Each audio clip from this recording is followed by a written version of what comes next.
You know, walking sticks are majestic. I'm not talking about a cane. I'm talking about this stick insect that is behind me. They're unique. In fact, you know, they symbolize illusion, that there is always more to something than meets the eye. You know, the Bible has something to say about that. In fact, Jesus said this in the middle of his Sermon on the Mount. He said, "Judge not, that you be not judged." And he actually referred to this to clarify what he's saying based on a stick. "For with the judgment you pronounce, you will be judged. And with the measure you use, it will be measured to you. Why do you see the speck that is in your brother's eye, but do not notice the stick or log that is in your own eye? Or how can you say to your brother, 'Let me take the speck out of your eye,' when there's a log in your own eye? You hypocrite." Then he says this, "First take the stick, first take the log out of your eye, and then you will see clearly to take the speck out of your brother's eye."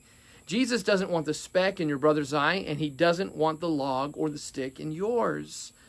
So what is he talking about when he says, "Judge not, that you be not judged"? This is an imperative mood, and it's actually in a person that's saying, "You judge not."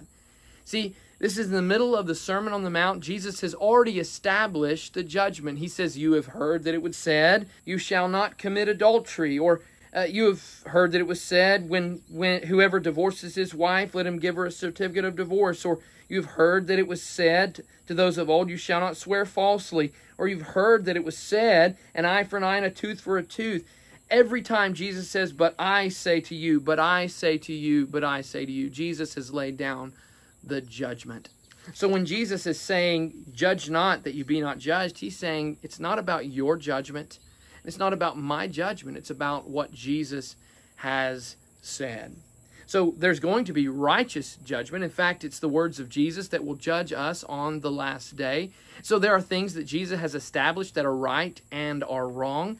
And it is important that we follow his judgment, not our own. And so often it's misunderstood. Anytime something that's wrong is pointed out, they say, "Well, judge not, that you be not judged." Well, you can't make a snap judgment about the very words Jesus is saying as well. So even with this passage, there is more to this than meets the eye. See, we've got to stick to what Jesus has said. It might just be the kindest thing that we can do. Be kind.